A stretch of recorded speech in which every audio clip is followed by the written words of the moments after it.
पांगात भरायचा मग पांगात भरायचा बबनवाडीला आपण बोला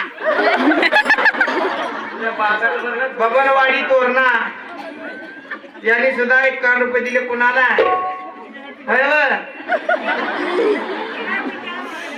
मला बोलू नका अरे बाई म्हणू का वहिनी म्हणा मला कसा सगळ्याला आठवण ह्याला कुक्काची आठवण आली मग आता कुक्कू लावलाय मला त्याला पैसे लागतात म्हणून.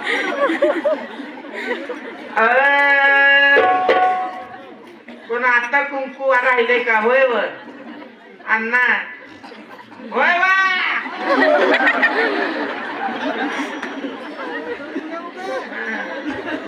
कुसाय बघा ह्याला बी आता